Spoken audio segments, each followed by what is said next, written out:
everyone. This is the Easy Allies podcast. I'm your moderator, Kyle Botsman, and joining us this week, Daniel Bloodworth. Yo. Ben Moore. Yo. Making it all happen, Ian Hink. Hey. And Brandon Jones is on paternal leave. Ooh. How much do we give him? Brandon Jones? How much do we give him? Well, it's a little bit of a complex situation right now because the baby was born prematurely, so he'll be able to be around a little bit more right now, but then not so much later when the baby actually comes home. Got you. So we're going to have to base it on that monologue. He may not know it now, but that monologue is how much time he's buying for himself. Absolutely. But yeah, you know what? You may not have heard on this podcast, but Brandon Jones and his wife have a baby boy who is actually, yes, premature, but extremely healthy. Yeah. Milo is his name officially. Follow Jones on Twitter if you want to see that baby. I've said this several times, but I love that name. I don't know why. I really like the name Milo. It was a good pick. Kyle, I'm also worried that people will not understand that I am completely joking. Jones can take as much time as he needs to Yes. take. Yeah. Take the 3 months of paternity leave. Yeah. We don't need him. Bye-bye. Not entirely true. Bye-bye. Let's do our desire index. This is, of course, the ranking in which Easy Allies desires video games. Oh, boy. Now we're doing it. Our patrons are picking a game to come in each week. I just ask for a short justification. This one is from Christopher Frederick, who wants us to add Super Mario Maker 2. Ooh. If we're only adding one game a week, we're sure to lose some along the way. So why not add a game this week that'll be off the list by next week? Hey, perfect reasoning. I think we need to come up with a term for this. That's weird. This gets like a hot bonus for coming out this week. Yes. So and then they graduate. Yeah, but it's got some flames on it. It'll only be on the Desire Index for 1 week. So currently, The Last of Us Part 2 is number 1 on the Desire Index. That was Huber. It was partially Huber. Yeah. And Damiani. Yeah, cool. And me for the tiebreaker. Cyberpunk 2077 is number 2. Doom Eternal number 3. And Madden NFL 20 number 4. Where do we slot in Super Mario Maker 2? At the top? I don't have anything against Madden, but I know, how did Madden get there? Huber demanded 2 games last episode, so I'm like, okay, fine. Here's one where there will be no discussion. We'll just slot it in. We'll move on. I think we could top Madden with Mario. So are Maker. you just picking from the patron? How did that? There's like no process to that. What happened? They have cute justifications. Like I actually pulled a few. If we have space at the end of the podcast, I'll do more. But it's basically like I like their suggestion and I like their justification for choosing that. Okay. Do we desire this game more than The Last of Us Part 2? No. I do. Do you? I sure do. Heck yeah. Super Mario Maker 2? Mario Maker I 2 is think we're my on an most even split here. anticipated game right now. Okay. Do we desire it more than Cyberpunk 2077? So, Absolutely. for me, Yes. The Last of Us Part 2, if you got some fire for Mario Maker, I'd be willing to hear it, but I'm definitely not more excited for Mario Maker than Cyberpunk. Wow. That one I would push back on a little bit. Okay, do you know what? And Doom. We got a loosey-goosey podcast ahead of us. I kind of want, and I know we have some Cyberpunk fans at the desk today. I realized what it was when I was talking to a friend about why I'm not excited about Cyberpunk. To me, this is like what is at least shown, what they've shown of the game, what is publicly in their marketing, is one of those games that is just about being cool. Like one of those games where it's to me, like Skyrim, where a person just wants to be powerful and cool. And like, I don't get the hook of the world. I don't get the hook of the story, definitely. So please fill me in on that. How can we move Cyberpunk up? So why is being cool a problem? He's always been a problem with it. To me, that's just like a bunch of games. It's just like walking through a world first person and just being the coolest possible, most powerful thing. Yeah, the funny thing is, when you say that for me is like, I personally so far am not hooked by Cyberpunk's story. I'm so definitely much. not. Yeah. Like it's not about the story. It's about the way that I know that story will end up branching out and playing off of each other and working well, and the way that this world, all of this, everything around it is going to play into each other. And one of the things Ben's interview, which I thought was really great, was they talked about how they're handling side missions different from Witcher 3, because one of the problems with Witcher 3 is a lot of the XP was tied into side missions. Yes. And so you got this giant world, you got these really great, like, groundbreaking level of, like, story-based side missions. So you go do those side missions. Now the main quest is boring because you're over-leveled. So now they have a completely different progression system that works with the side missions and how you're working through the city compared to, you know, your core stats and like the way that you progress through the main story. What are my side stats? It's like street cred. Oh, okay. So like being cool. Yeah, Yeah, essentially that's what cool means. It's like your reputation with these different groups of people. Let me try to throw this at you. Yeah. Okay. I think, and it can be hard to tell sometimes, but I think I see where you're coming from, because there are times in RPGs where I get annoyed where everything is dependent on you to like a degree that it's not even exciting being the one that is dependent on. Where it's like only you could do this side quest where you pick up 10 rocks. It's like, well, no, I'm not the only person that can do that. Yeah. And then when I turn in those 10 rocks, like you don't have to treat me like the greatest person. I just picked up some rocks. And so when they go to that degree, it sucks. What we've seen with Cyberpunk so far is like a lot of people, maybe even arguably most people in the game, are trying to use you because they see you as a punk. They don't view you as cool at all. They're just going to try to betray you at the earliest possible opportunity. So to me, that doesn't signal that you're cool. It means that you have to... What was the term they used for him? The Voodoo Boys basically used a word that meant like dirty towel or something. Right. It started with an R, yeah. A rag? Yeah. No, but it was... in is like a Creole word. Yeah. Oh, okay. I don't know how Cyberpunk is going to play out, but I think you're going to be treated like a punk in that game quite a bit. And I think you're going to have people in no uncertain terms telling you that you are basically a dirty rag. Until we upgrade. I do think there's going to be a progression, and you Which may I be kinda able to like. overcome those Yeah, things. So the thing is, like, it didn't sit well with me that we have Cyberpunk number 2 on the Easy Allies Desire Index, because I think it was only the combination of Michael Damiani, Michael Huber, and myself that could have put it there. Right. I think any other combination of any other Easy Allies, and it would be number 1. And Oh, so, okay. like, I'm considering bumping it up to number 1 above The Last of Us Part 2.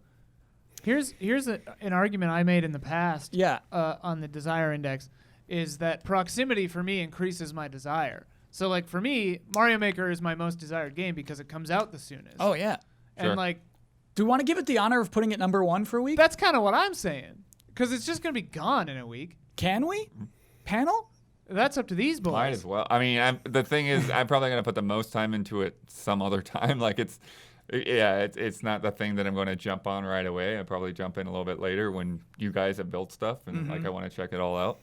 I definitely think there's a case to be made for Mario Maker. And I do think the interesting thing about Cyberpunk is I think a lot of its desire is coming from the potential. Like Cyberpunk, you're really not going to know how good it is until you play it. Like any game offering freedom and character building like that, it can look phenomenal until you just don't know. Whereas Last of Us Part 2, I'm very confident in, but I'm confident because I think they're making a very similar type of game. Right. And so my expectations there, I think, are a little bit easier. Whereas sort of in the same vein, it's like The Witcher 3 was CD Projekt Red's like first try at making an open world RPG. Gotcha. And it was pretty good. Right. They probably learned some lessons from that. Yeah, I definitely think there is a history there that you can draw on.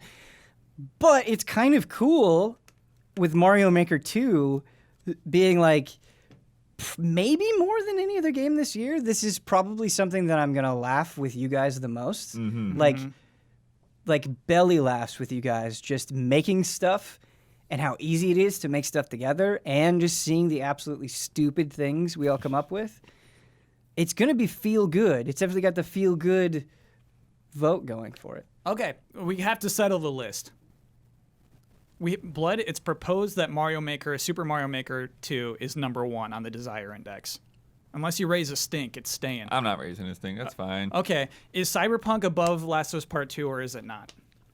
It is for me. It is for me. Okay, so Yeah. Cyberpunk 2077 is number 2, Last of Us Part 2 is number 3, Doom Eternal number 4, and Madden NFL 20 number 5. Lock those in. That's the Desire Index. The only thing that's not sitting well with me, Mm-hmm.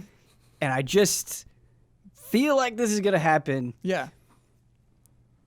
You don't know how to good. Like you're not ready for Doom. You're not ready for how good Doom is gonna be. Ben, so when I first introduced the Desire Index, I put Doom in there. I'm like, haha, this is really going to make him stammer. And like everybody's just like, nah, Doom's the second. It's like, what? I think it is just they just don't know yet. Yeah. They just don't know yet.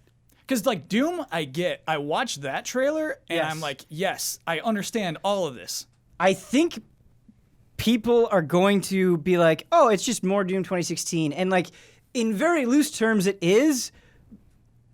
I don't think the world is ready for how good that game is going to be, or at least how impressive it's shown off so far. Of course, we don't know anything for certain, but if I was a betting man, based on what I've played, Doom Eternal is going to do it. Like, I'd love to see the Cyberpunk trailer where it is just raw gameplay for a sec, like using a grappling hook, shooting Right. at guys, zipping around there, zip, Oh, zip, quick zip, cuts. zip. Quick cuts would be great. No, not quick cuts. Like, Well- Doom Eternal just put out a straight up, just raw, this I is... don't mean like super like blinking cuts, but I mean like so far all we've gotten out of Cyberpunk are 2 like very cinematic story-based trailers and 2, well, and the second one's not even released, That was 2 hour-long chunks of gameplay. Well, we got the Keanu release date trailer, which was too much of quick cuts. He's like, a release date, and like we watched it like a minute-long trailer. It was pop, pop, pop, pop. I can't tell you one shot that was in the Oh, trailer. sure. Well, but you didn't see this year's demo, right? I did not know. Right. Yeah, it's 45 straight minutes of gameplay. But I mean, is there going to be like that, Ian, like grappling hook, like blop, blop, flop, going up to this platform, turning around? I don't just- know. I think in Cyberpunk a lot of is ways, though. slower game. Yeah, those are my exact words. Gotcha. Sometimes it's a slower game. Okay, that's okay. I think from the 2 demos, it can maybe go either way. Yeah. It can be very fast or very slow. And that's why it's number 2 on the Easy Eyes Desire Index. Sorry, Ian. One last point about Cyberpunk, Oh. and we'll move on. I was just going to say it was like in the demo. The wrong shot there. Anyway, in the interview that Ben did with that guy, he said that he's going to try to play it without any augments and without killing anyone for as long as possible. No augments. No whoa. augments, yeah. So I think that hopefully you can do a lot of crazy stuff. I just want to say, whenever we have the Desire Index around, the audience gets very frustrated by it, and I get it. I get that frustration. It's a weak segment. But just no. Just know that, like, you know, maybe We're talking about games right now, at least. Yeah, well, That's maybe what I mean, right? Like we talked about Cyberpunk for 10 minutes just now. right.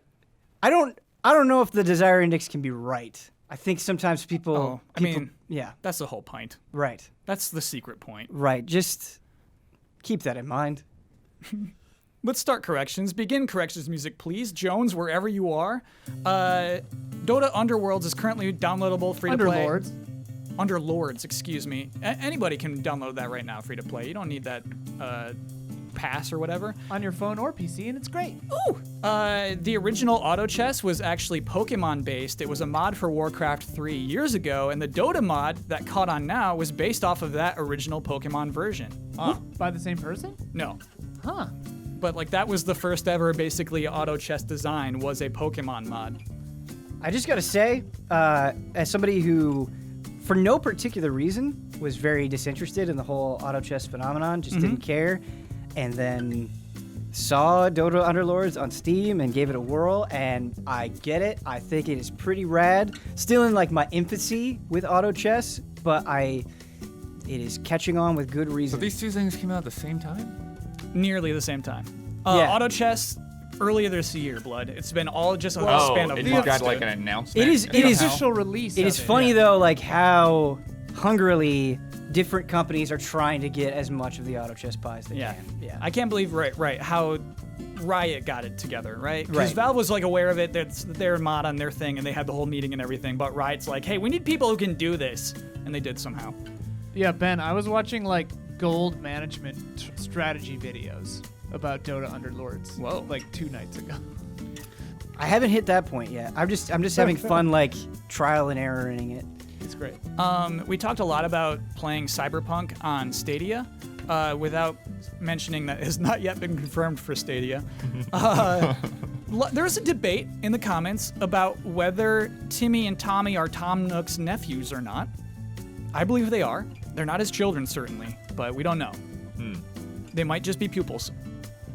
Really? I think they're failed clones. They've got to. Please I investigate. feel like they've got to be related. The Dark Crystal strategy game will be on Switch, PC, and PS4. This is really funny. The Panzer Dragoon remasters were officially announced already, and so when I looked at that Polygon article, it's not that they had a scoop. They were just reporting the news. And corrections music, please.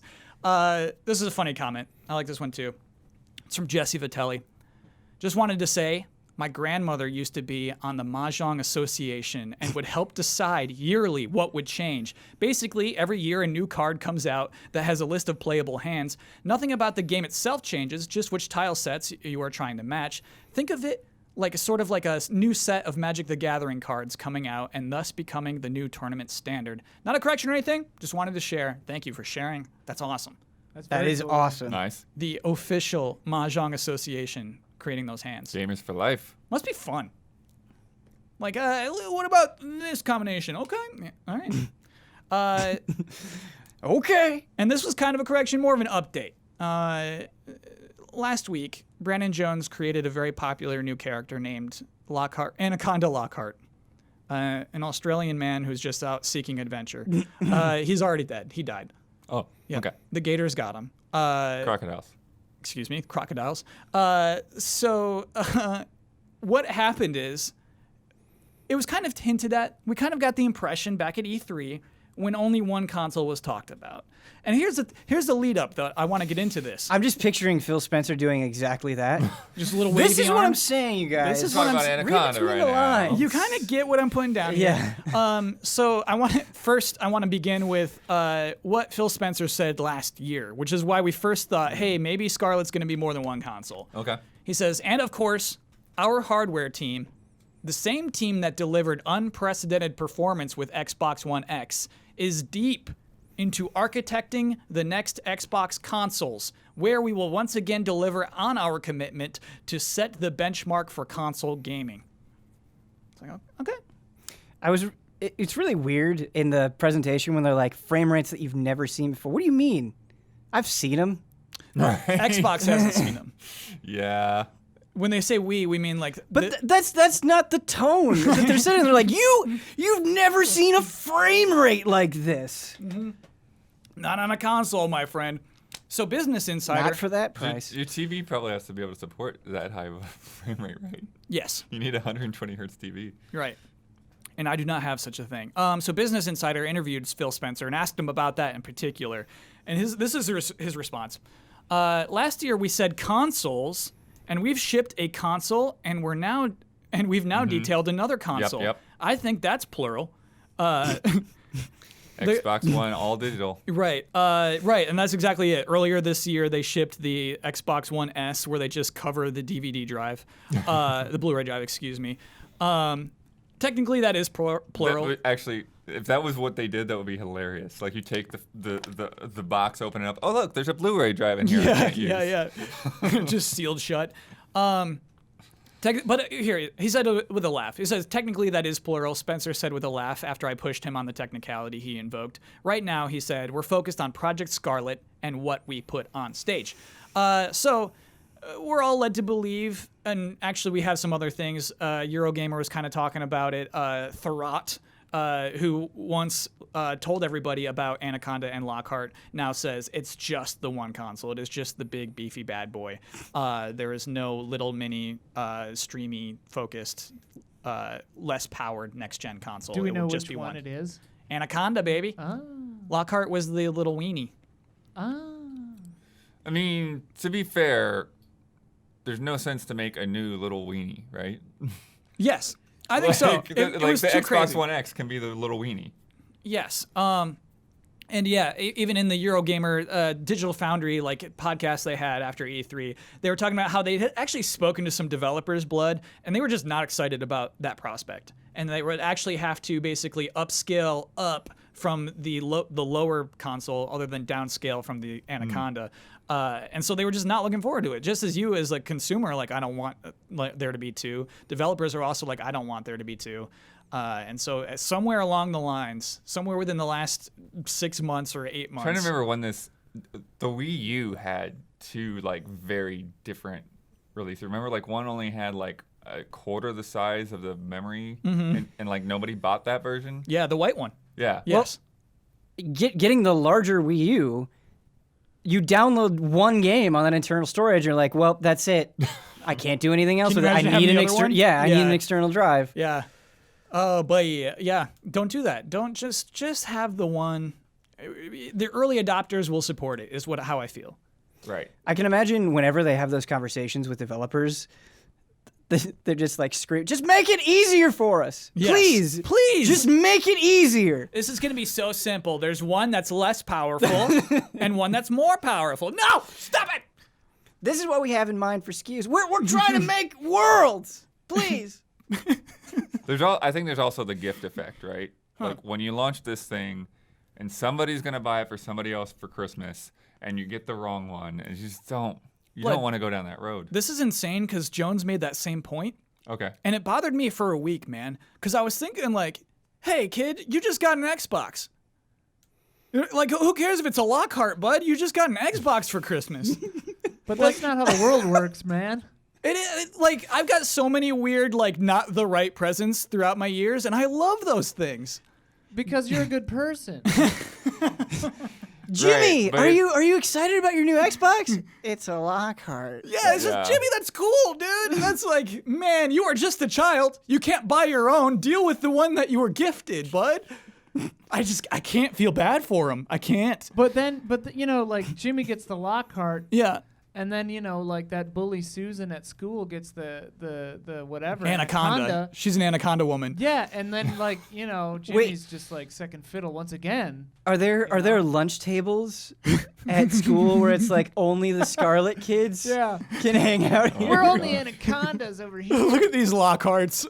Yeah, I mean, sure. I mean, there's a lot to separate children economically already, but man, I just blood. I got like, do not sympathize for the children who get a less powerful next gen console for Christmas, please. Please. Jones, you too. I know you're listening. The thing, though, it's not. It's the thing is it's a mistake, and so like it just becomes this like you just got the wrong thing because you didn't know, rather than we got this thing because this is all we can afford. Sure. Yeah, I mean, you know, I got like Wheel of Fortune on NES, man. It's like cool, new game. I got I definitely had that phase. I got Wheel of Fortune and Monopoly on Where's Waldo on Genesis. Yeah, you know, I had a pretty good time. Yes. And that was not the reason I was uncool. I had win, lose, or draw on Commodore 64. Wait, did you draw it in the game? I'm you trying would to like use remember the joystick? No, well, I'm trying to remember how the drawing worked. It's interesting. I'll look back at a video or something. You want to be at a point where any game you get is exciting. Kind of. Yes. Or at least be open to any game being exciting. That's childhood. Man, I tell you that when I walked out of Target one time, I saw a little receipt that was like a kid's wish list, and V-Bucks was on it. It was like, give me 200 V-Bucks. Never been more hurt. I think it's just a generational divide. It is, dude, but that thing's gone. Maybe he loves those V-Bucks. They're gone already. You don't love that skin. You got 1,000 new skins since last Christmas. You're telling me you never opened up a pack of Pokemon cards and it wasn't like a little disappointing? I kept them.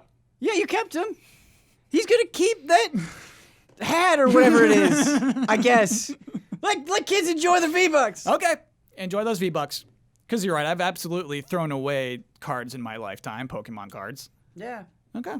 Listen. Fair enough. Life's a wild ride. We're trying to just have as much fun as we can. Mm-hmm. If it's V-Bucks, so be it. As a podcast moderator, for like the last 10 minutes, I'm like, how am I going to transition into my next serious news story? We're going to have to just slam on the brakes here. Apologies to everyone. But I want to get like a kind of serious headline in here.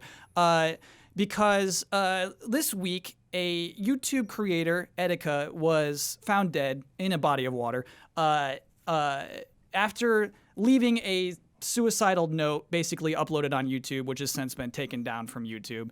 And I guess what is sad, why it's a discussion, is that this was not the first sign of any mental health issues he may have had. He had been hospitalized twice in the months prior, and just outwardly spoke about things like this. And it's been hard, you know what I mean? Because I feel like everyone who saw one of those tweets or watched one of those videos may feel like what could have been done more, right?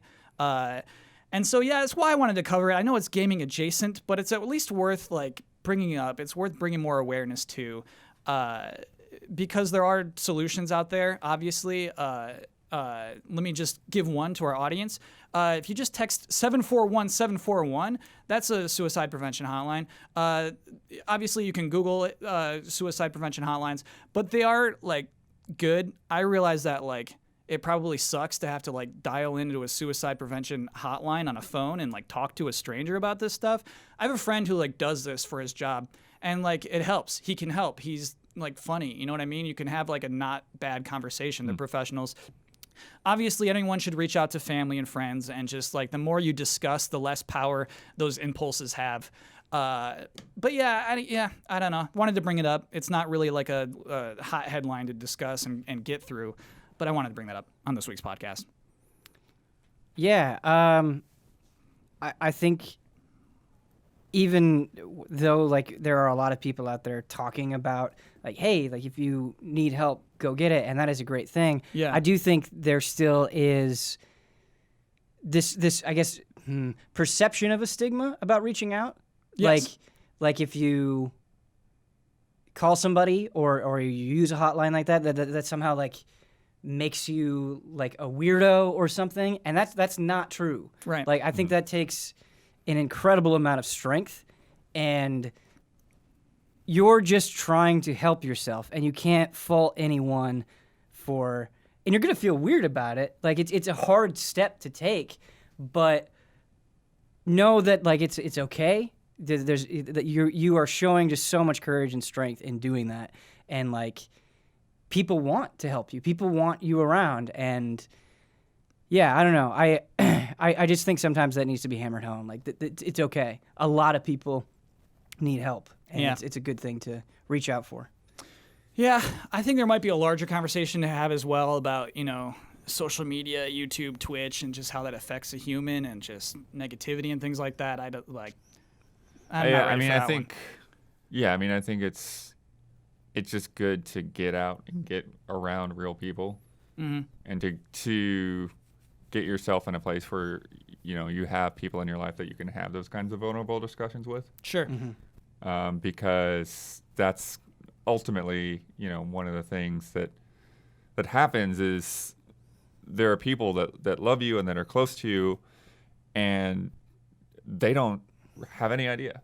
They have no idea what you're going through, and it comes as a complete shock, a complete blindside that they would have dropped everything to help you out if they could have. Yeah. If they could have known. I know you don't want to open up a whole conversation about social media, but Sure. just a very quick personal thing for me is Twitter, for example. For years I've been very active on Twitter, and I just kind of got to a point where I just needed to not do that.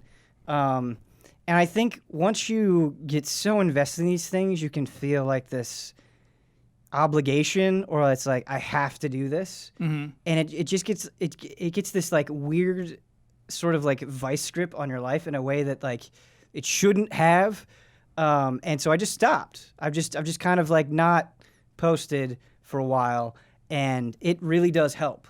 Sure. It's sometimes you just need to step away from that stuff, and I don't think you realize the effect that it's having on your attitude until you step away. And Yeah. so even if you're not reading a bunch of negativity on Twitter, sometimes Right. it just puts your brain in this kind of anxious state where there's just yes. so many things happening or conflicting opinions or whatever. Yeah. Absolutely. It doesn't even have to be blood. I'm so glad you said that. It doesn't even have to be people being nasty or mean or whatever. It's just that anxiousness that it can induce. And I'm not saying everybody has to do this. Maybe you love Twitter and you're chatting with people on there, and it's a great outlet for you. It's just going to be different for different people, but know that like you don't have to do it. Like you can make that choice, and that's okay.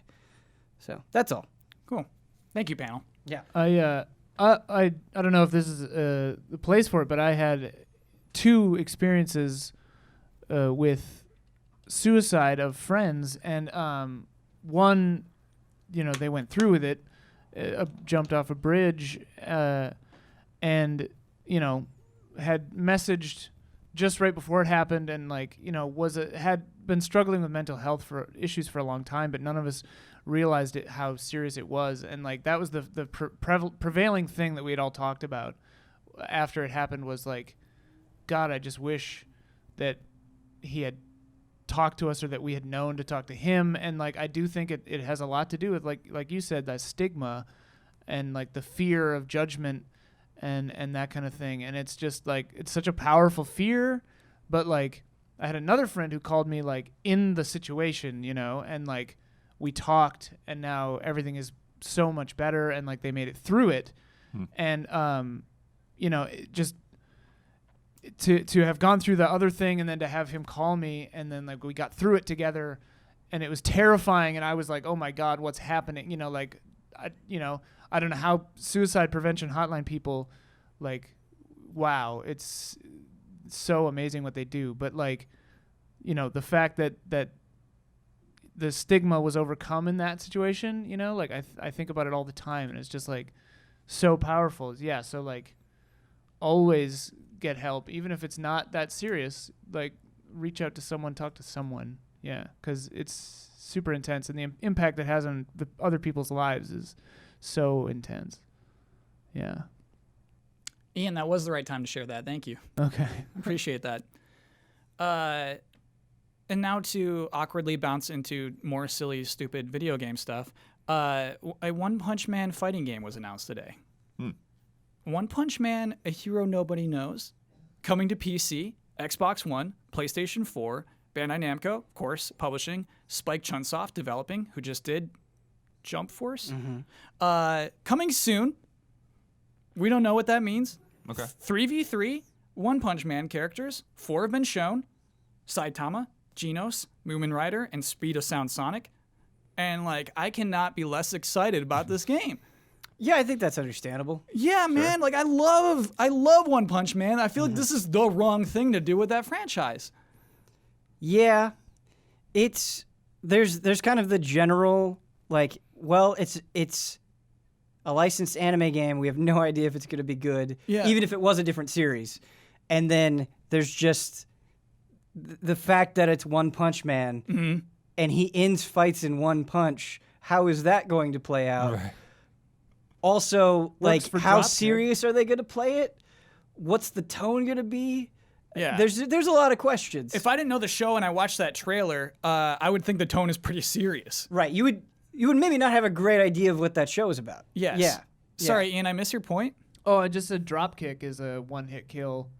There are a few one-hit kill fighting games that, they're fun. Dive kick. Dive kick, sorry. Dive kick. Yes. Good example. Yeah. Right, but But they're more like a fun party, like novelty game kind of a thing. Saitama is the one ending everybody in one punch. The other characters are not. Right. So there's a disparity. yes. You know what? There was another character, Blizzard Woman, Uh, the younger sister of the woman with yes. green hair. Is it? It's like Hellish Blizzard. Yeah, something like that. She was in that trailer too. I'm so bad with names. Oh, me too. And they all have really funny names. They all have like cute names. But yeah, it's such a bummer to have like this franchise that you like respect and you're like really into, and then to have like it turn into a fighting game where like the rules of the show can't possibly apply, I guess. I mean, It's like a 3v3. yeah. 80% of Bandai Namco's anime games. No, because I mean you're right, but then like we have Kakarot coming. Sure. And, no, like, I mean those Naruto games would they've got some good Dragon Ball and Naruto games, and then they've got like a ton of other things that most people don't even realize are coming out, and they just like pop up on the shelf. There it is. Sure. Yes, Hellish Blizzard. Hellish Blizzard, well done, Ben. And I mean, yeah, like Dragon Ball Fighters, obviously power levels aren't relevant there, but yeah, I don't know. It's like the whole point of One Punch Man, man. We'll see. Yeah, We'll see. we'll see. Is a good response to that. We're about to introduce a brand new segment to the podcast. It's called I'm Disinterested. This is a segment in which we express our disinterest in a particular headline or video game. This week, we're talking about how Harry Potter Wizards Unite was released recently, and this is from Niantic, who of course made Pokemon Go. It's their first big game since Pokemon Go, releasing on mobile platforms. I'm so disinterested in Harry Potter Wizards Unite. I would rather make a paper airplane out of toilet paper. Now we go. Yeah. What do you got? Oh, Blood's got one. I have never gotten into Harry Potter. No. It has to start with. Okay. I'm so disinterested. I'm just so disinterested in Harry Potter Wizards Unite because I've never gotten into Harry Potter. Whoa. I've never played Pokemon Go. And I pretty much never even play mobile games. So it's like a triple strike. Triple strike, baby. You're going to get a lot of recommendations for Harry Potter stuff too, Blood. I'm so disinterested. I don't remember the name of the game. Done. That works. Ian, you got one? No, that wasn't even the thing. Okay. Oh, that was a good one. That was a good one, though. You had a good one. All right. Let Ian do one and bounce right back. Nope. Okay. All right. Ian, what do you got? I'm so disinterested in Wizards Unite. I thought about putting Pokemon Go back on my phone. Ooh, that's a good one. Ooh, nice. Ben, go ahead. I'm so disinterested in Wizards Unite. I would rather watch an 8-hour magic show performed by Randy Pitchford. End segment. Oh, wow. Ben wins. Y'all hear that? It sounds like it's podcast halftime. The following are the official sponsors of Easy Allies for the month of June. Sweet Justice, a sound design company from the southern shores of the UK. They've worked on some of the biggest AAA titles, the most refreshing indie titles, and collaborated with the best development teams in the world. El Thanis. Uniqlo, a Japanese fashion brand aiming to change the world through the power of clothing. With a focus on high quality and innovative textiles, Uniqlo is redefining everyday clothing by increasing the functionality of your wardrobe at an affordable price. They call it Lifewear Made for All. Visit uniqlo.com/EZA to check out their collections, including new graphic t-shirt collaborations with Blizzard, Marvel, Street Fighter, Monster Hunter, and many more. That's uniqlo.com/EZA. Fangamer, makers of officially licensed merchandise for games like Dark Souls, Hollow Knight, Stardew Valley, Undertale, Katamari Damacy, and Persona 5, not to mention Easy Allies t-shirts. Their newest products include the Hollow Knight Collector's Edition for Switch, PS4, and PC, a Prince and Katamari magnetic plush, and a Sans hoodie from Undertale. Check out their store at fangamer.com. Our gifted sponsor is the Able Gamers Foundation, a nonprofit charity that aims to improve the overall quality of life for those with disabilities through the power of video games, creating opportunities that enable play in order to combat social isolation, foster inclusive communities, and improve the quality of life for people with disabilities. The link to donate is in the description.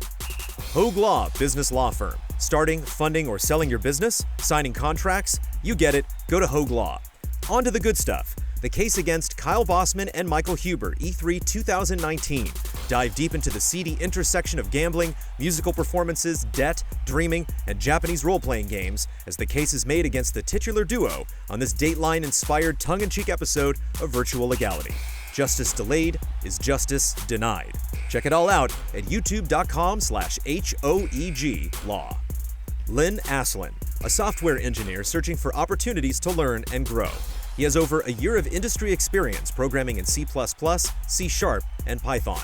As a graduate of the University of Connecticut's Master Program for Computer Science and Engineering, Lynn has explored the fields of cloud computing, computational geometry, and more. If you're looking for an ally to join your team, visit his website, lynnaslin.com, for his resume, sample works, and contact details. Again, that's LYNNASSELIN.com. You can also find him streaming Nier Automata at twitch.tv/shoutout to Yoko Taro. Car Keys Express. If you need a replacement car key or a remote, check out carkeysexpress.com/store. Use the coupon code EZA at checkout for free shipping and 10% off of your order. They are proud sponsors of Easy Allies. And our mega sponsor, Heroic Replicas. The fine folks at Heroic Replicas design and fabricate true-to-form, high-quality replicas and props. From legendary gear, keepsakes, or all-metal creations, Heroic Replicas can make something special for you. Are you an indie studio or an established developer looking for an outstanding convention showpiece? Heroic Replicas to the rescue. They're accepting commissions for late 2019 and early 2020. You can view their portfolio or drop them a line by visiting their website at heroicreplicas.com. All of these links are available in the description. Thank you to our sponsors. Thank you, sponsors. You've been watching SGDQ? When I can, yeah. It's like my favorite, like one of my favorite events to just watch throughout the year. Heroic Replicas is like, hey, check out the Sword and Shield. Yeah, I showed that image in the latest Frame Trap episode, and then it was like kind of trippy seeing it, and cool seeing it in SGDQ. That Hylian shield is looking good. Nice. Yeah. Yeah, it's pretty impressive. I've seen, let's be honest, I've seen 1,000 Master Swords, but that Hylian shield. Do you have a run so far that you've seen that's like been a highlight? I like when they're not making jokes. I like when they're just straight up playing the game and like talking about interesting things. My least favorite thing, Ben, thank you for allowing me to riff. I got a locked and loaded takedown for the people who are just like, okay, and now we're going to break through this door because that's what we're supposed to do. Okay. We're going to break this little guy because that's what this game wants us to do. Yeah. And it's like that for the whole thing. It's just talk about the game. You don't have to do that. And then the couch has to like giggle at it. Oh, man. That is a very prevalent kind of attitude, yeah. I blame BBT. I love GDQ, but like, man, yeah. I do think some of the speedrunners are legitimately funny. They are. They are funny, very funny ones. They exist. Yes. And they can be like truly, truly funny. The best way to be funny is just to be natural, to make natural observations and be yourself. But like, it's like BBT sarcasm. You know what I mean? Yeah, Kyle, I do think, like, I get it, and I do think it's annoying. Yeah. But that's an easy thing to say. It's a hard thing to do, especially maybe if you're not used to performing in front of a live audience, and if you're aware that thousands of people are watching you, it can sometimes cause you to go into behaviors that are a little awkward. It's a larger live audience than I will ever have. To be clear, you have some sympathy. Yes, yeah, I do, absolutely. I was really frustrated because I had the Metroid Prime speedrun on, and I was like playing a game and trying to enjoy the speedrun at the same time, and I was just like, I can't. I'm not getting enough here. And so I need to focus on the speedrun if I'm going to enjoy it. Uncharted 1 was, I think, my favorite one so far. Oh, cool. It was a cool one. I did not see that one. No jokes. Felt nice. I kind of want to cover this story. Let us just barely cover this story. Because this is the headline, right? That EA is renaming loot boxes, and it's not quite accurate. However, what is there is hilarious. So what is happening is there was it's like a meeting. It is the United Kingdom's Digital Culture, Media, and Sport Committee was basically interrogating EA about loot boxes and the nature of the loot boxes and the randomness and basically if people who are susceptible to gambling are susceptible to these things. EA had Carrie Hopkins, who is the Vice President of Legal and Government Affairs, answering questions. And so here's what was asked of her. Do you consider loot boxes to be an ethical feature of your games? Which is, no, right? No. You just can't say yes to that. That's not true. It's dirty. Right. So here's what she said. Well, first, we don't call them loot boxes. What we look at them as surprise mechanics.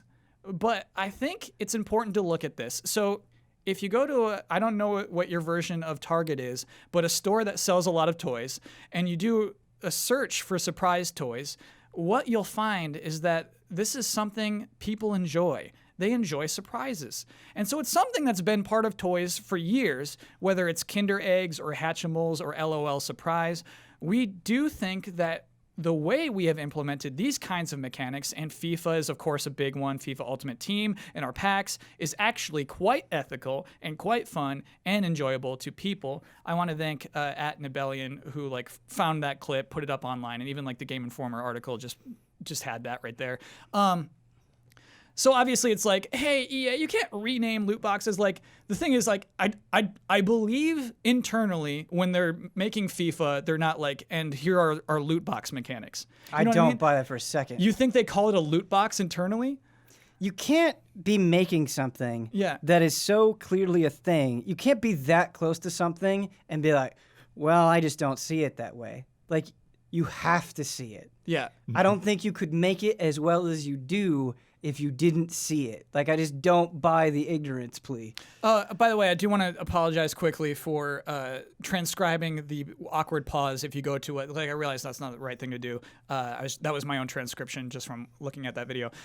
Yeah, so it's this weird thing of they are loot boxes, maybe not by name, but by nature, right? Right, but they're only not by name because they're being way too cute about it. Well, they're packs.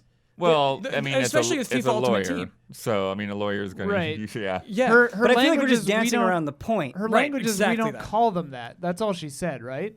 She said we don't call them that. Yes. Well, she went first. she We went don't call them further. loot boxes. Right. So like she knows they're loot boxes. She just says we don't call them that. Yeah, and she doesn't say we call them surprise mechanics. She says we look at them as surprise Yeah. mechanics. It's lawyer speak. Yeah, exactly.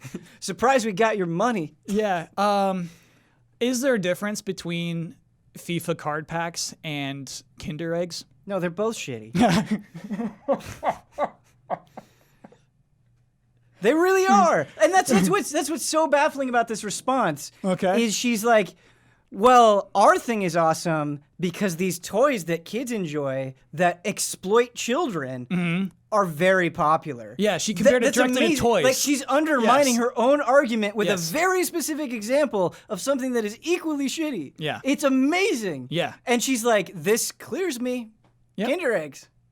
What do you have here? You got nothing. Do you have targets here? I don't know what you have here. Yeah, but, Right. like, I don't know. I don't know what you call them in this land where you don't see our quite ethical surprise mechanics. Yeah. Like, what?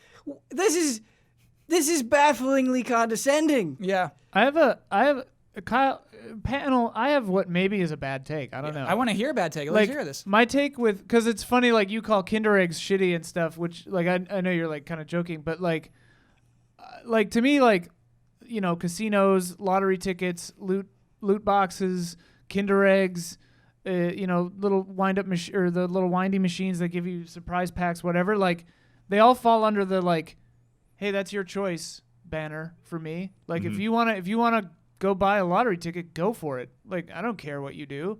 Like, I don't think it's so much that people can't do these things. It's this person who owns the thing not being straightforward about it, trying to dress it up as being more than it actually is. Right. Well, yeah. Ethical. Trying to dress it up as ethical. Right. They're presenting themselves as like doing this tremendous service. It's not so like Right, of course right. people have the freedom to do whatever they want. I don't think that's what's being argued here. It's how they're trying to twist it into this righteous thing. I think But I mean, like, to me, it's like the casinos just want your money. EA Yeah. just wants your money. Like, we Yeah. know that. Yeah. So, like, Right. why is it shocking to us that companies are evil?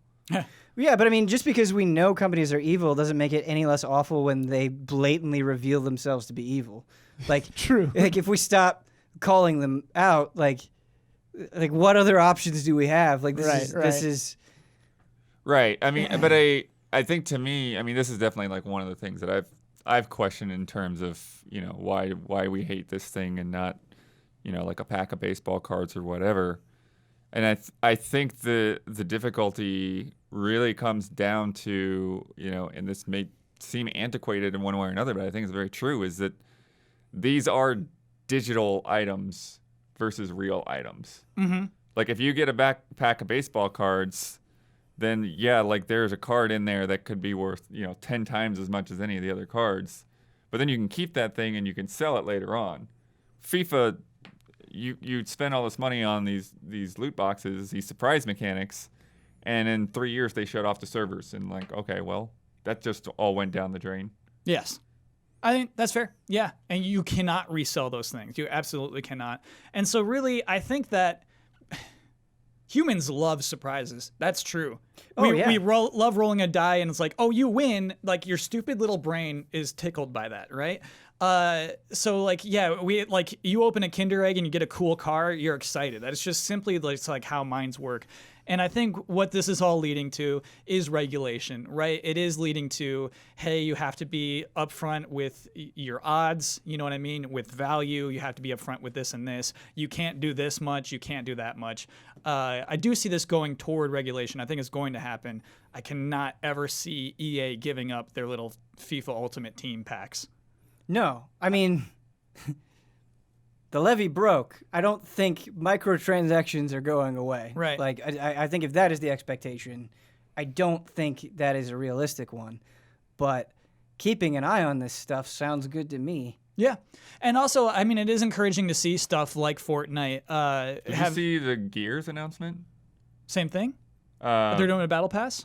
They were talking about, I'd have to probably bring it up. Please do. There's Ian, if you can look for it, it's a Gears 5 tweet from like the last day or two where they just have like a bunch of green check boxes, and like one of the things was, it sounds like they're not doing any kind of surprise mechanics. It's like anything that you can buy, like you'll directly buy the thing. Which Here is it nice. Okay, read that out for us, Blood. So From Gears of War, Yep. which is interesting since the game is just Gears 5 now. But okay, no gear packs, no season pass. Direct purchases with no RNG, exclusive earnable content in the all-new Tour of Duty system, and then they have a link to like get all the real. So that's a battle pass. The Tour of Duty system is a battle pass. I like this. I like that this is basically, it's just a way more upfront way of feeling like you're progressing through a multiplayer game. I have nothing bad to say about battle passes, basically. I mean, you could like look at Apex Legends, which got a hard time for being too much money for not enough things. But then we're just talking about balance from there. We're not talking about whether it's ethical or not in the way that we are with those stupid card packs. Yeah. And I do think a lot of it depends on a case-by-case situation, and it's very easy to generalize. But just from like a game purchasing perspective, it has made things more complicated in like a frustrating way where now it's like, okay, first I need to figure out like what this game is, and sometimes the games can be very complicated, which is good. They're trying to have depth, and so you're trying to learn about the game, but then you have this whole other layer that sometimes feels entirely separate of like, okay, what do I have to buy? And it's just, it kind of has made the process of buying more exhausting because it feels like everything has those extra layers now. Like, and of course not everything does, but it's just, when you're like, oh, I'm excited for these 5 games this month. Okay, how do I buy them? Like, It's definitely a thing, man. It's definitely a thing. thing. And like, which version of it? Which version of it? Yes. If I get it, does it offer early access? If I pre-order, do I get access to the beta? What season pass are they going to offer? Are there different tiers of ways I can buy the DLC down the line? What items do I get in the story or in multiplayer? Like, it's a mess. Yeah. It's a mess. And from, like, I guess from a game company perspective, I don't think they're necessarily viewing it that way. I don't think they're necessarily thinking of, like, the volume. Like, people are having to make all these choices with every game. They're just focusing on their game. Sure. And maybe it's, like, very clear to them, well, this is clearly what we're offering. But, yeah, I don't know. Is Tour of Duty free in Gears 5? It's kind of I didn't get to read the whole thing. I just saw that tweet itself. Yeah, I'm reading it now because it says Tour of Duty will run in a seasonal format, which is like, well, that's a season pass then. But then it says there's no premium pay-only content for Tour of Duty, so I guess it's just the earnable. Sure. Through gameplay?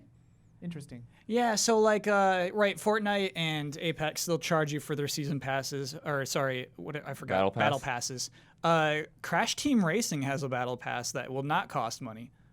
Isn't that crazy? Oh, weird. That's how you'll unlock the new characters. That's how you'll unlock his girlfriend, whose name I always forget. But it doesn't cost money? No, that's No. not. No. Huh. What? I was going to say nothing. I was going to say his sister. It's like, well, clearly that's not. I forgot the name of the Coco is his girlfriend. sister. Right, Coco's Yeah. his sister, not his girlfriend. I don't Yeah. remember the name of the girlfriend. Ex-girlfriend though, because I did get this wrong on the podcast before what her name was, and like I got caught up on lore. she ended up with Pinstripe Boy, the weasel, the Pinstripe Weasel. They connected at one point. I did not know that. You would have to like look at like Japanese promotional art to know that, because there's a picture in the background of them together. I don't know what dark and dangerous places that's going to lead to. Yeah, please don't. Yeah. Pick it for me. Please don't. Yeah, hey, we'll see as that develops. A funny quote, they got dragged all week for saying surprise mechanics, but like, that wasn't the head of EA saying this is what we call loot boxes now. It's just an absurd discussion that was had. I do think there's this weird thing with EA where like they're expected to be shitty, and now I think it benefits them. Where when it's no longer a surprise for you to be shitty, I think you can just do it more freely. And that is really unfortunate. Yeah. That should not be that way. Or starting off their whole discussion on Jedi Fallen Order with, hey guys, here's So all the crap that we're we didn't not do that doing. thing that we normally do. Well, Yeah. that tweet that you showed us with the checkboxes is what they did for that. Yeah. The stupid little checkboxes, no loot boxes, no pay to win. Yeah. Ben, Yeah. a Dota Underlords metaphor for Yeah. EA. They're on a losing streak, and now it's better for them to stay on a losing streak for a while to earn that losing streak bonus until they can get their stuff in order and come back for the win. You know what? Yeah. Yeah. I'm for it. Dota Underlords. Become bad people. Tawna. Now wait a minute. Tawna is the name of Crash Bandicoot's ex-girlfriend. What is it? Tawna? I thought you were saying the Xenoblade 2 standalone DLC in a funny voice. Tawna. Hey, Tawna. Where are my shoes? I'm checking to see if that's free. It doesn't sound right, but yeah, I think that thing is just like free DLC that's coming. Too nuts. The Tour of Duty thing? The Crash Bandicoot one and the Tour of Duty one. So the difference, I'm sorry, that between those two games is, Fortnite free to play. Gears 5, $60. So I would expect the Battle Pass to be free, I guess. Yeah. I feel like Good we point. had a very revealing moment for Kyle Bossman right now, where you were like, hey, this was bothering me. This lore thing was bothering me. Yeah. So I looked it up. Don't do this. And then you immediately looked it up. So I think what you're saying is that if you have an animal platformer and Yes. you have a question about lore, I will have to look it up. I cannot help myself. Ben, to be frank, it was incidental. I was looking to see if you have to pay for the DLC, and her name was in the article, but, sure. Oh, hey, beat Piscatella is delayed one more week. We will beat him. We're going to beat Piscatella. Count on it. But unfortunately, we have to wait one more week. We simply weren't ready. Ian didn't feel ready to, do the NPD battles yet. And I'm shook up. Yeah, so we're going to wait one more week, and then we're going to hopefully beat Matt Piscatella of the NPD group next week. It's time for Love and Respect.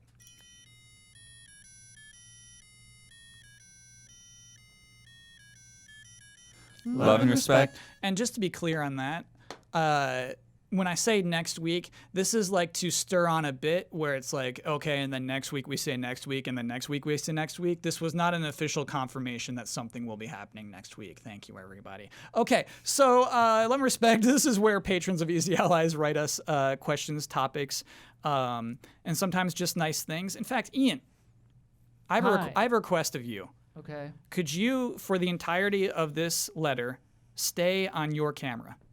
Oh, okay. Everyone will want to see your reaction to this. Okay, I'm on it. Okay. Hey, Kyle.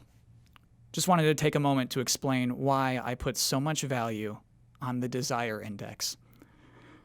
Part of the reason why we commit at least $1 a month to the Easy Allies is because we appreciate your perspectives and opinions, and dare I say it, your personalities. Your outstanding dedication to the craft of reviewing and communicating your thoughts and feelings about games, as well as your integrity that shines through so much of what you guys do, never compromising yourselves in the process. When we watch a review, we understand that it represents a single reviewer, and the language of every review shows that it speaks for all the allies, and in the same spirit, the Desire Index gives the community an overall impression of what games are on the radar of the allies, and maybe which ones to keep your eyes on. Yes, of course, no blind purchase should be made on the potential desire of a small group of random content creators, but it does help inform our awareness of games worth acknowledging as they get closer to release. We care about the easy allies and what games they are looking forward to, which is why I celebrate the birth, death, and rebirth of the Desire Index. Love and respect, Eric. This is very good. It's very good. Now you know. Thank you for that. It helps. And can I tell you, when I read that, that is why I was like, man, we should put Cyberpunk back on top. Like, Desire Index is pointless and stupid, but I was like, man, it should be on it. It doesn't feel right. That was a hard one for me. Oh, go on, please. Because I appreciate that that person is putting so much value in our opinions, and I really do think that we do try to like acknowledge that people put value in us and honor that by taking it seriously and trying to cover stuff the best of our ability. But, you know, in the effort of being honest, sometimes it's just a joke. Yes. And it's not, Yes. that's okay. Sometimes, like, it can't always be super serious all the time. Right. Like, sometimes we're just goofing off, and that is us being honest with our feelings, Yes. you know? I do think the overall truth eventually formulates bubbles to the top Right. of the Desire Right. Index. The absolute truth of which games are most desirable. Yes. And sometimes it's messy, and that's honest. Yes. And sometimes there's Madden. Yep. Yeah. Oh, I don't know if anything will get under it. Mahomes is the cover boy this year. They got Mahomes? They got Mahomes. Sorry, I could just tell you wanted a know reaction who out that of is. this. Thank you, Ian. I Patrick think it's a Mahomes. football player. Yeah. He's my inspiration. Because when I'm playing a game and I'm getting mad, Crash Team Racing, for instance, Yeah. I got to just be like, Mahomes.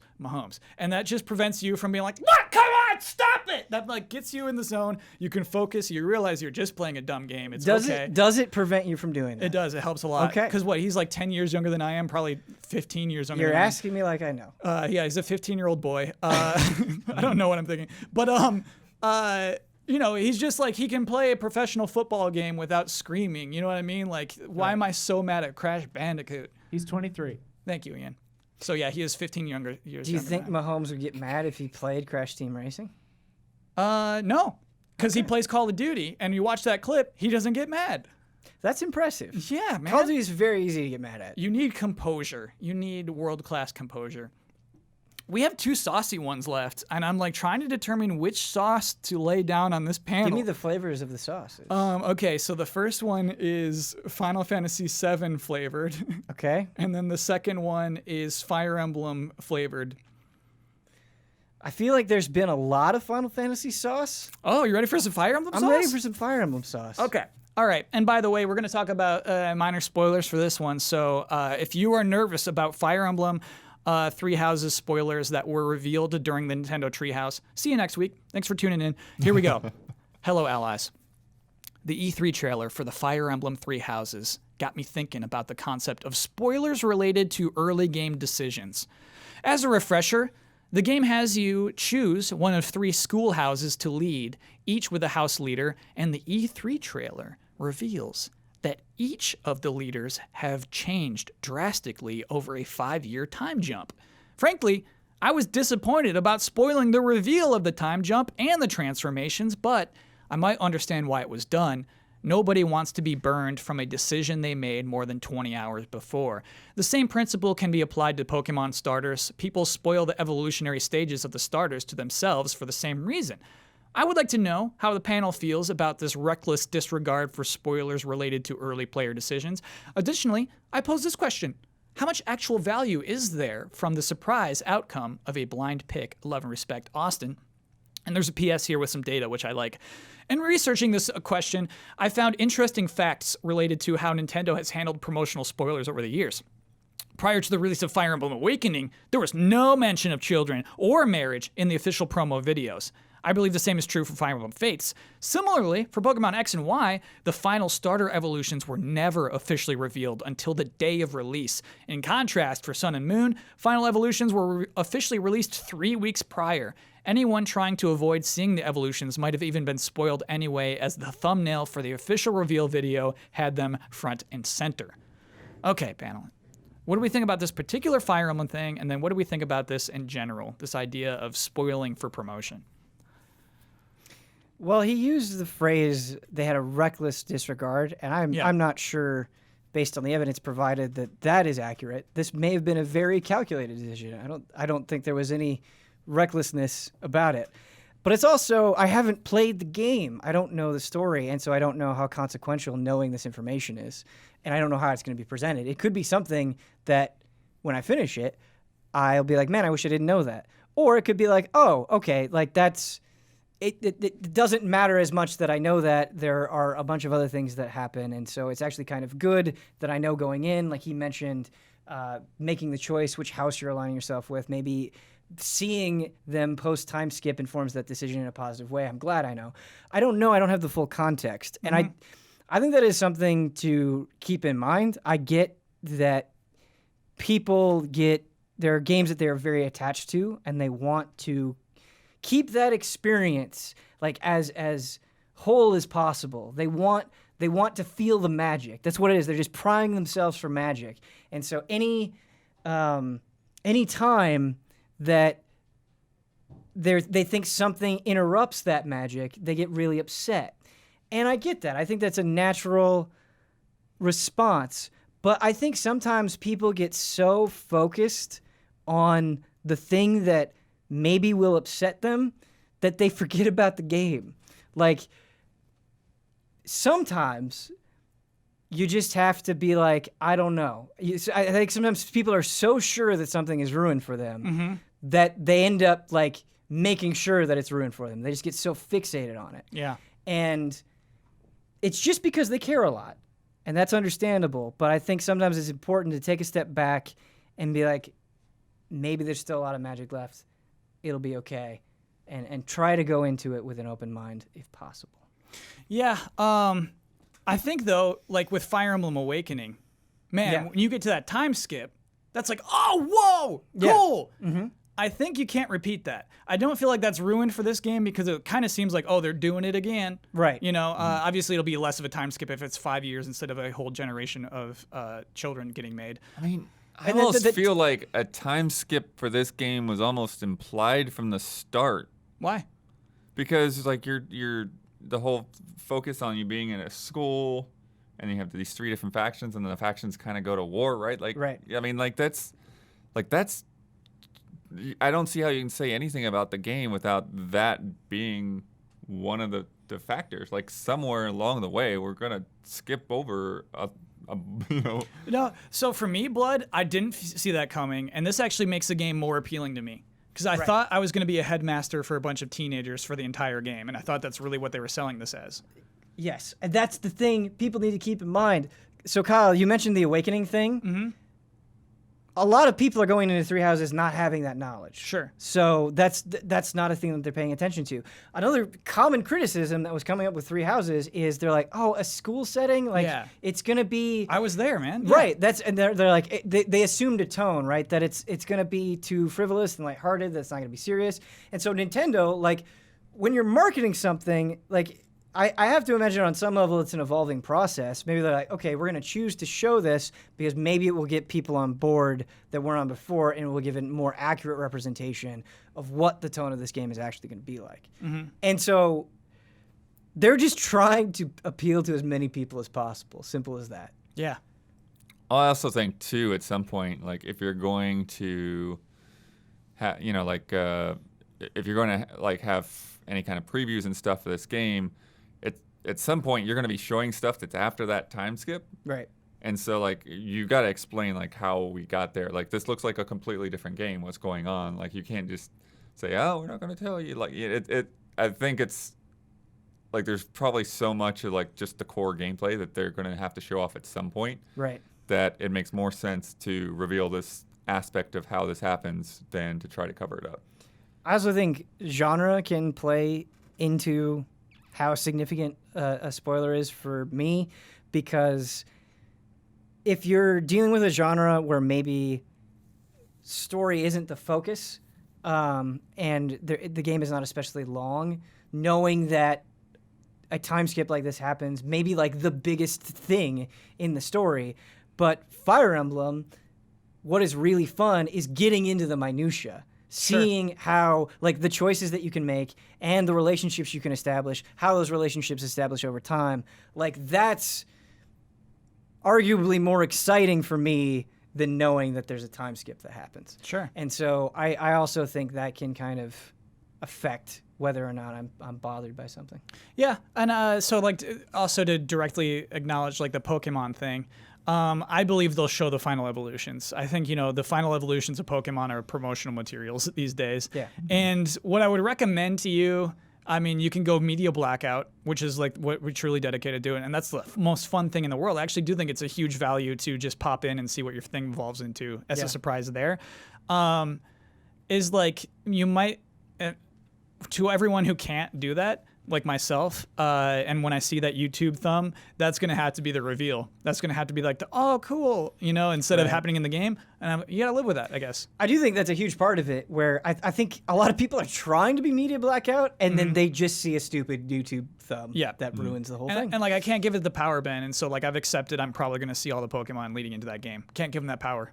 Kyle, do you think on some level there's fans who really care about something that feel like they are lesser fans if they don't consume all the media? That like they have this responsibility. Yeah, because there's discussions, right? Right. You're part of an online community that like is all discussing the most recent thing, and you can't be a part of that if you're ignoring everything. And so I could see, what I mean? Like, you can't even be in side conversations because they want to discuss that thing that happened with that one Pokemon or Fire Emblem. I just had a weird thought. Yeah. Do you guys think that, and this is kind of like a Black Mirror episode kind of a deal, but like, here we go. Years from now, maybe like Gen Z's children or something, like future, like where personal privacy is not really a thing anymore, and then like reveals aren't really a thing anymore. Companies are just transparent all the time about media, like you know what I mean? Do you know what I mean? Like that culture will change to the extent that like people just want constant information about everything. They don't want to be surprised. Could that happen? Ian, if I'm following trends, I say it's more about surprises than ever. Yeah. It's more about, just end game. It's more just about like shocking people, more about trending all at one blast. Yeah, Apex Legends. Yeah. Whereas, it used to be like magazines would reveal video games and you'd find out about them like days apart from anyone else, True. I don't know. I don't see it trending that way. Yeah, I think you're right. Interest in a product will be gauged by how many V-Bucks you get for engaging in said product. And the weird thing is, Ben and Ian, like if we're going super future, if we're going Gen Z's children, right? And they're like in the singularity, all these games already exist and everyone is, the consciousness is already aware of how those games will play and everything. Yeah. Like it's just, there won't be any reveals because everyone is aware of it all. Yeah. Companies are going to get so good at, and they're just going to have so much information from us that they'll give you like an entire story. So like when they announce the product, they'll be like, here's our product. Here's the backlash to the product. Here's our response to the backlash. And here's your ultimate acceptance. Like they'll just lay it all out. And then we just at the all beginning. pre-order. Yeah. Right. They'll just do the entire story up front. Ben, that I am convinced is true. Yeah. That I will see in my lifetime. It's time for bets. Next week's bet, it's about Super Mario Maker 2, which is releasing this Friday, June 28th. I'm going to look at the top 10 most recent reviews on OpenCritic.com. How many times will I see the word creativity? By the way, we're not counting root words this time, so creative won't count, creatively won't count. Creativity is the only word I'm counting. Ben. I don't think it'll be that much. I think there will be other words that will be a trap. So I only put 3. 3's good. That's a good bet. Daniel Bloodworth. I went with 8. Okay. I don't think everyone will say it. I think somebody will probably say it a couple times. That's usually what happens is one person just hoses us and says it 5 times. I'm going 6. Go ahead, Ian. Dang, I'm slotting right in there at 7. Ooh, okay. Yeah, that's a good coverage. Let me lock those in. Until Jones is back from paternal leave, just me over here. Oh, man. Yeah. Ian, if you would, could you pull up twitch.tv? Sure. So last week's bet was about Samurai Showdown, which was released today, June 25th. How many Twitch viewers will it have at this time, right now? Jones bet 5,000. Huber bet 26,000. Damiani bet 85,000. I bet 12,000. Ian bet 56,000. And I like those noises. As we pull up twitch.tv and we browse the list of titles. Here we go. Okay, we're scrolling down. Okay. Looking for Samurai Showdown. We're pretty deep on the list. We're going pretty deep. There it is. It doesn't have a box art, Ian. It's in the middle to the left. 2.9 2.9K. Let's see who it is. Let's see who's playing. I always like doing this. Chris G with 736 viewers. Oh, so it's actually like, it's pretty spread out. Yeah. Yeah. Bunny Style, is that person's name? Bushin Oh, style. Bushin Style. Cool. I feel like that will just change so much depending on, like, if there's sometimes you'll click on a game, like, wow, this game has a lot of viewers. I don't normally see it up there. And it's just one giant streamer streaming it. Yeah. And then the next one over has like 70 viewers. Right. And so that influences it. Or if there's a big event. It's good when they're spread out. Yeah. I was Yeah. looking at Ian, the name of that auto chess game again? Dota Underlords? Yeah, Dota Underlords is actually pretty spread out if we check out how that's doing right now. It's probably in top 5. Oh, Teamfight Tactics. I'm sorry, I get them mixed up. So Dota Lords is 7, and then Teamfight Tactics number 2. Yeah. Click on those though, because it's not like there's a Teamfight tournament has happening right now. 105K, and Dota Underlords has 35,000. Teamfight. Yeah, 18K, 13K, 8K, 7K, 6K. Yeah, I 5. like that. That's like a nice like curve. You know, it's just like it's not everybody's one person's eating. Whereas Dota Underlords, 22K, and then Shroud. 3K, Yep, 2K. Shroud's eating it all. I have not checked into the Hearthstone scene in quite some time, but Yeah. it's really interesting where like there were in those different categories, a lot of Hearthstone's top dogs, top streamers were doing those games. Wow. It's just interesting. Just moving on, transitioning. Yep. I'm sorry, Ian. I got to check out slots. Yeah, I was just noticing that. What Is is this somebody playing a slot machine? It totally is. It's just a category. Opening push gaming? And somebody just playing the slots. Okay. Best of luck to you. Legal casino. Man, look at that German casino down there. Man, Twitch still has like a lot of that Wild West internet. It in does. It's hiding around. You Yeah. just got to look for it. There are some back alleys you can go into on Twitch. I was trying to find what Summer Games Done Quick was streaming because, you know, normally there's like a weird game in the top 10. What are they streaming? Which one is theirs? I don't know. Would they be under special events? Or? No, it's always like a weird game that doesn't belong is like in top They're streaming 10. Fortnite? They might be. It Zelda might be down Zelda there. down there. They might be streaming Zelda. Third row. Oh, I would have. No, 8.8K. No, that's not them. That's not. Wait, them. let's go to Speedruns Brazil. maybe they're Between games yeah, right they're now. between okay, games. okay, Yep. okay. So anyway, Jones won that one, pretty close with his bet of 5,000. So that brings us to Scrappy Little Pigs, 15. Gorgeous Gorillas, so weird, it's just me. Gorgeous Gorillas, 11. Who wins more, you or Jones? We're like tied. I think Okay. he just beat me. We're like one has 7, one has 8. I think. Gotcha. Does that work out? Yes. Yeah, that does work out. Yeah, we're not normally split. Normally it's Jones carrying me, but like we've been pretty even. By the way, Gorgeous Gorilla's pretty even too. It's like nobody's won more than 2 points. Though I guess that can't be true if there are 5 of you and you're at 11. So maybe one person got 3. I don't know. Though I guess I gotta take all that stuff from Jones. Want to remind everyone before that Glenny's Cauldron is sealed, but the Glenny's Cauldron Jam has just begun. Not too late to join that. Just do a Google search for Glenny's Cauldron Jam, and you'll find the itch.io link where you can submit and become part of that strange community of people who are trying to make vile video games. Bad games that are still fun. And I'm excited to see the results of that in July. 9 days, 11 hours. 72 we're minutes. up to? 72 people in there? Nice. Yeah. Nice. And just to be clear, that won't be 72 games, but it's 72 people who are just checking it out, willing to contribute, feeling it out.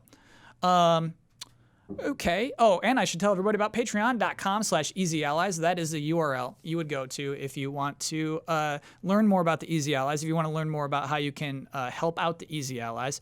There's a sponsor slot open. Hey, sponsor slot wide open.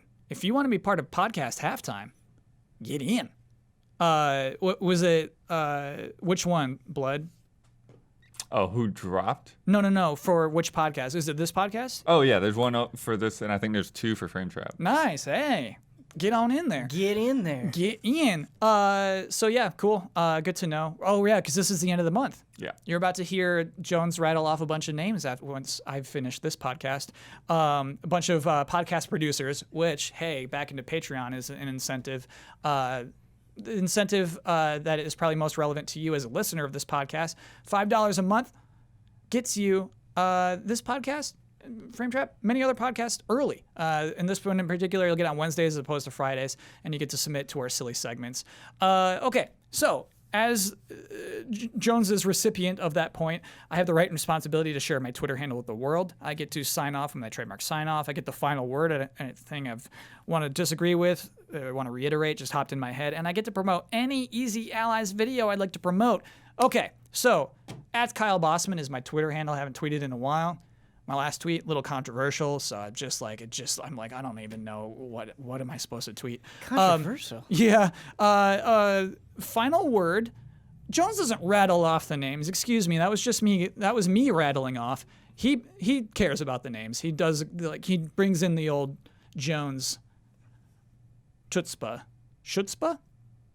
Chutzpah? Chutzpah. That's it. You're right. It's chutzpah. He brings the gravitas to those names. So that is what that tier is all about. A video I would like to promote.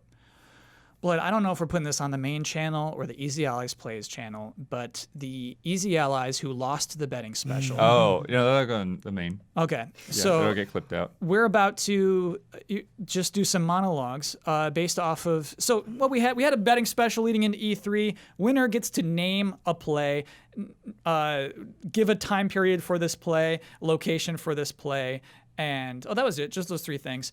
So now everybody else has to create a 5-minute monologue that takes place within that play that Michael Huber created, and so it's going to be crazy. We do get to read. So we're just going to be reading off our 5-minute monologues, but they will be dramatic. It's not just like monotone reading. You got to tell them the theme. Yeah, you know what? I'll tell you the theme if you're not sold yet. So what Michael Huber chose is the name of the play is Who Am I? The time period is 1992, and the location, which is really the theme that overrides everything else, the location is Kingdom Hearts. Don't get confused, audience. The play takes place within Kingdom Hearts as its location. Kingdom Hearts apparently is a place. Yes, the heart of all worlds. Yeah. So that is where all of our plays will take place and probably be, the factor of which the plot of our monologues circle around. So yeah, I think that's just going to be a wild, fun video. Look out for that. And that is it. Tomorrow is forever all ours.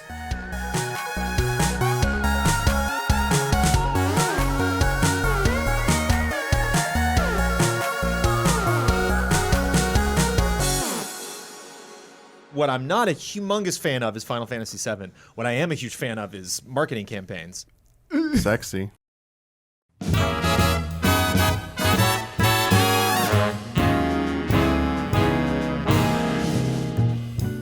The Easy Allies would like to thank our Patreon podcast producers. We apologize in advance for all the ally names we are about to misspell and mispronounce. Heroic Replicas, Able Gamers, Car Keys Express, El Thanis, Fangamer, Hogue Law, Lynn Aslin, Sweet Justice, Uniqlo. Blue, Jojo Dentco, Circean Studios, Greg Kettering, Accounts Payable, Caleb Crawford, O.M. Hochstetler, Jesse Blue. Nick, Walker Hope, Will Schmuck, Mark Dalga.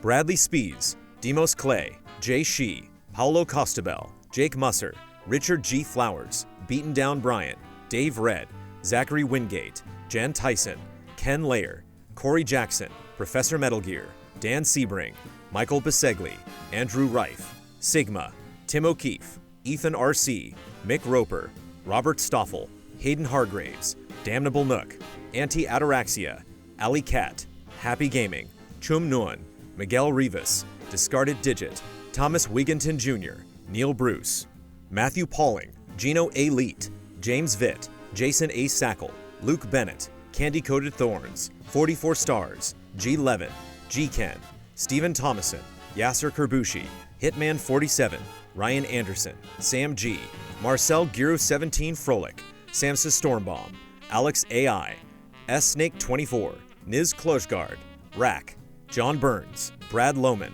DRD 7 of 14, Brad Grenz, Todd Yurkovic, Joe Burns, Patrick Chong, Sam Handrick, Andy Drew, Rickster EXE, Lars Berger, Jordan Kirk, Steve Fallon, Stephen Last, HMS May Cry, The Banana Forklift Killer, Joachim Morovuo, Mango, Kelvin Hartanto, Marcel Markov, David Wen, Jesper Lawson, Oni Blackmage, Matthew Holcomb, Daryl Schramm, Brent Phillips, Catherine Lai, Gary James, John Santoro, Neuromod, Robert Crouch, Michael Yao, Mikhail Aniel, Ritz 1906, Jeffrey Ruchtenwald, Rainier Dennis Bautista, Wavering Radiant, V8 Dave, Eric Gustafson, Paul Sway, Toasty Soul, Christian Hundorf, Daniel Fuchs, Tony Knox, I Sun Chor, Forrest, Caleb Ledoux, Mike Hook 1, Vilar, Mauricio Fuentes, Token Gamer, Ian Ladarzik, Brian Foster, The Classiest Hobo, Vokaiser, Madman Kevin, Zintrax, Corey Landega, Unlucky Irish, Modren, Pooh Strongbeard, Paul Bishop, Travis Miosi, Carl Williams, Jalen Scott, Jake in Japan, Brandon White, Sean Mackey, Gabriel Aberg, Morpheus, Reed Johnson, Joe Rutsky, Nergal 131, Manuel Thomas, Adam Sharonbrock, Not Jack, Kurzistav Rogowski, Volker Bach, James Vest, Allison Burt, Ryan Feller, Janny Markula, Bjornar Haraldsvik, Blake Bonsack, Sean Day Almeida, Cisco Ace Jackson Garcia, Trizac, Wouter DeHaze, Matthew Holmes, Eric Maynard, Fabian Winkler, General Piet, Hassan Kiat, Leon Keys, Raymond Lee, Clay Roberts, JC3, Adam Lindsay, Sienna Metz, Faraz Rizvi, Jared Wheeler, Jeff Easton, Dakota Hayes, Matthew Brown, Zoostick, Don Turner, Misuki 211, Alexander Zirianov, Aaron Kirk, Jesse Fish, Paul Molson, Jason Joint, Edison S. Prada Jr., Alexander Breveglieri, Sarah Wampler, Dimitri Zetas, Travis Ing, Ahmed Al-Rashed, Butt Puddin, Tuttle, Furious Action Gamer, Jonathan and Amy Alconis, Stuart Siddall, Michael Shriver, Haley Hill, Andrew Stoke, Matt Gunther, There Is No Dana, Only Zool, Evan Eng, Joshua Vanswall, Kyle Quintero, Sebastian Trier, Aurelien Grenier, Michael Pliskin, Bonnie and Jason Connor, BBC Chan, Wenbo Shan, Stephen Walther, Matt, Kevin Camposano, Carlos Zuniga, Diggles, Ryan Cohen, XWF Outlaw, Ibrahim Sozer, Jack Cullen, Momo Rashid, Rickard Enbaum, Michael Clendenan, Bread Roll Art, Sean German Efficiency Clinton, Lee Young, Timo Yeager, Lindsay Wells, Eddie Reisner, Chase Caldwell, Halkin Stirs and Stirs, Nicholas Kroboff, Barry, Mikey Mizek Novak, Joey Din, Luca Martini, Gon Ken, Adam Henry, Ms. Racy, Beautiful Kai, Sean Rowe, Caffeine Rage, David Kennedy, Strikeout NZ, Michael Lay, Kenneth Procius, Mike Calvi, Flahaven, Anthony Daniel Galvin, Daniel Wong, Hadi Ali, Jameson Anderson, Noah Weinstein, Vincent Foliat, Hutchitron, Ahab, Neobear, Sebastian Olson, Matthew Migler, Santiago Carrillo, Alex Glass, Junya Motomura, Mylene La Pearl Vanass, Delisi, Tim Strothman, Mithers Strongbeard, Daniel Data, Nycrypt, Mons Anderson, Ivan Skogheim, Jay Aldiar, Morgan Worth, Sam Sorensen, Awesome Express, Matt Ferguson, Vishal Singh, Felipe Aguilera, William Heaney, Krister Lundmark, Tim Mann, Chris the Pianist, Michelle Nubb, Michael Stevens, Sandra and Richard Acero, Andrew Smith, Battleox, Evan S., Tiana Salazar, Randy Blakely, Pablo Rodriguez, Matthew Colomb, Jordan Phillips, Philip Klarskov Jensen, Sun Pham, Jamies, David Amaro, Alex Monaco, Jacob Blowbaum, Arthur Henrique Chinaglia, Zach Kaczynski, James Lepine, Nuno Amaral, David Boyarski, Rahiv Maharaj, Ryan Wagner, Pete Cerny, Joachim Wiederberg, Christopher Santis, YouTube, Egg Stravaganza, Gali Gutierrez, Chris LaRue, The Fatty Show, Jason Shields, Sud Al-Masafir, Stephen Cassell, Remy Loisel, Michael Kozachenko, Michael Bologna, Pete Shoemaker, Repas Edud, Irvin De La Torre, Max Harms, Cyberboa, Christoph Fatui, Azazel Valkyrie, G.W. Fox, Alexander McEachern, Jeffrey Murillo, Mazrim Tame, Chris Bennett, Liam Ahern, Crediar, Jesse Vitelli, A Pack of Puppies, V. Kira Ray, Tristan Howard, Jason I, Ronka Q, Sean Cornett, Andy Marks, Jeremiah Snowden, Materia Addict, Robert I, Will Arrowwood, Tyler Wallace, Julius Garcia, Gustav Strombaum, Christoph Packlinger, Alex Lavanier, Ian Anderson, Nefertiti Jenkins, Malcolm Moschette, Adam, Joel Olson, Quinn Riley, Robert Ori Einerson, Christopher Donnelly, Michael Rebelato, Matt Karwoski, Logan Young, Trevor Thomas, Matthias Clare, Self-Imposed Illegitimate Child, Joel Short, Marco Hernandez, Magnus Rasmussen, Clinton Hayes, Seyun Kim, Struggler, Randall Crittenden, Jose Gutierrez, Tense George, Dominic Brown, Sal Rahman, Chad McIntosh, Bunny Chen, Isaac Swanson, Joey and Kate, Raymond Chow, Ian Anderson, Zahid Hosseini Karami, Dan 16, C.S. Lewis, Oru Gacino, Splontot, Ulf himself, Jana, Roy Sung, Kim Monk Vonderleith Haagensen Petersen, Colin Hoylman, Reed Marlett, Thorfkin, Jethrin, Max His Shame Turman, Shanley Ladia, Rerun, Linson Wu, Luis Ibarra, Philip Higdon, Max Cannon, Spencer Stevens, Russell Bateman, BM5, Richard Gunther, Ivan Ponce, Jay Potter, Christopher A. Butler, Richard Johnston, Sean Essen, Sebastian Urban, Matt Ford, Marco Zanone, Alec Church, Culinary Stud.